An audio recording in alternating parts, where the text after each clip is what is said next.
People are a part of life, unfortunately. Love them or hate them, we kind of need them, which is annoying because I don't like relying on other people. Maybe I'm recording this from a jaded perspective, but since I'm doing a daily show, you got to get doses of all sides. I've felt like lately that people are late, cancel, straight up can't commit to anything, and otherwise are just more narcissistic and self-centered than ever. And I think social media, big tech, the comfort of our modern society has a lot to do with this. And it's like, I don't actually hold malice towards these people. I also don't even want to resent them. It's just one of these things that I want to try to have compassion and understand. But at the same time, I don't know that I'm willing to pick up their slack. That's kind of the big thing. It's like, you have those relationships that you're the only one that calls them. They don't call you. Or you call them a few times a year. If you're lucky, they'll call you once. Or years will go by and they won't even stay in touch. Now, this has happened all throughout my life. Now, I'm an outlier.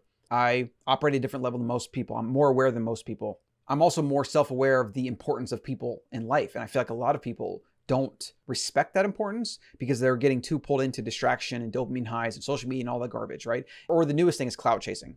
It's always about like, who has a brand, who's this, but I want to be around those people rather than just actually being around people that bring value to your life and that are interested in you and that care about you. Now, again, this is very much partially a rant, partially a vent, but at the same time, this stuff exists, right? I'm sure you can think of some people in your life that take you for granted. I'm sure you can think of some people in your life that probably should call you more. The hard, tricky part about this is that, like, I don't think that any of these people consciously do these things. That's what's so insidious about this idea.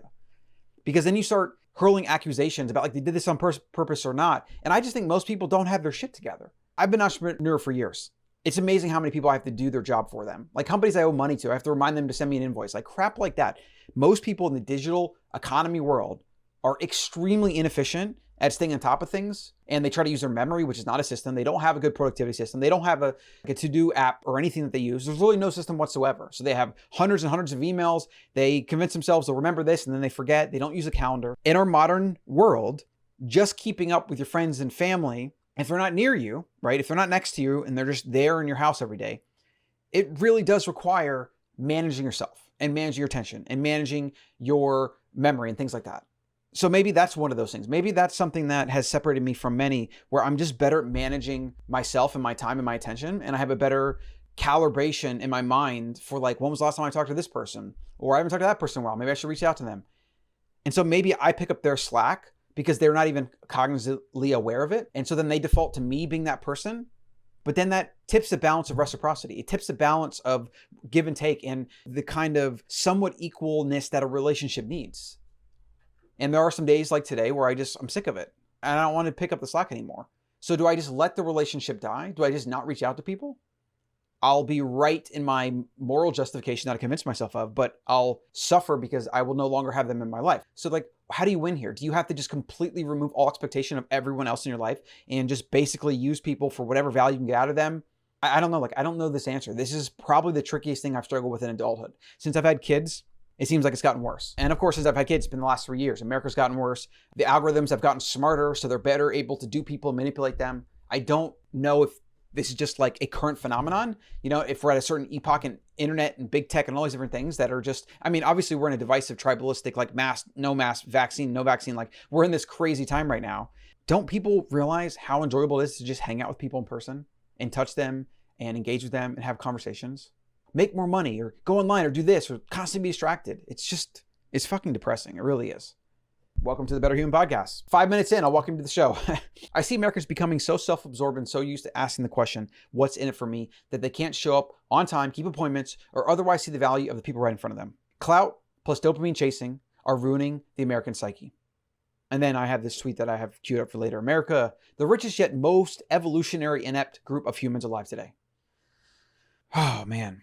I'm a natural optimist and I don't like spending time on negativity. I don't like thinking bad or poorly of people. I don't like feeling that I have to keep count or pay attention to the balance of reciprocity. But you know how it is when somebody takes from you, we all have those friends that call us when they need something. And they're always a willing participant in a conversation when they can use your advice or they want you to give them this thing or introduce you to this person or do that or whatever. But then when everything is honky-dory, they have no time for you.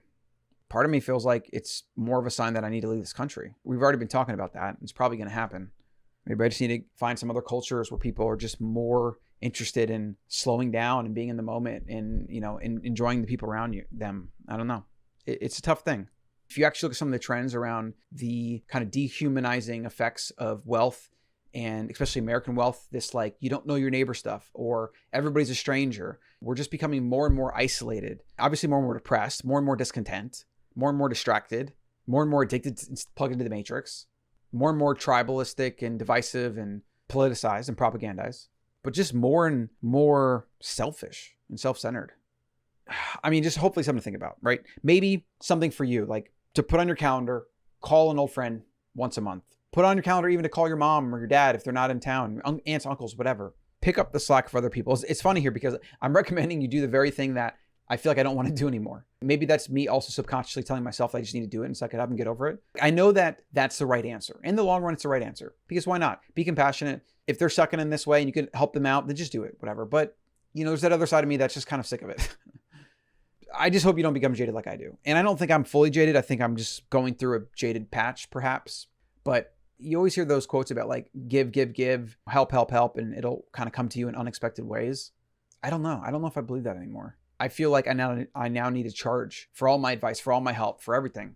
There is something to be said about skin in the game and value, and people don't value things that are free, and being too willing with certain things can actually have a reverse effect. So maybe there's something there, but I'm just kind of this point where the amount of people that I've helped and just willingly given up my time and energy and perspective, I don't know. I don't even know what I expect, to be honest. Like, I don't do it because I expect something, but I feel like maybe the universe would at least just not make me feel so jaded, right? Strange thing. For risk of this turning into a full-blown therapy session, I'm going to sign off now.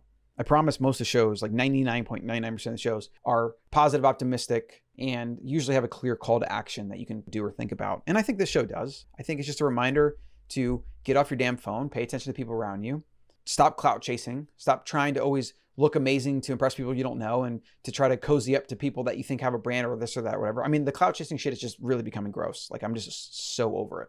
And you see so much of it. I feel like I saw this a lot in high school. This really perturbed me in high school. It's why I didn't party in high school, because I always saw people around me that would go to parties and get drunk and do these dumb things. And I'm just like, oh my God, you are so obviously just yearning for attention. It just was gross to me. And I guess I shouldn't be surprised that that's human nature. And it's going on. I mean, all humans do it, right? We all do it. So that's gonna be it for today. Get the Better Human newsletter, get all the shows, and get the more upbeat shows too, as well. Also on iTunes, all the podcast apps, and YouTube. And I'll see you in the next one.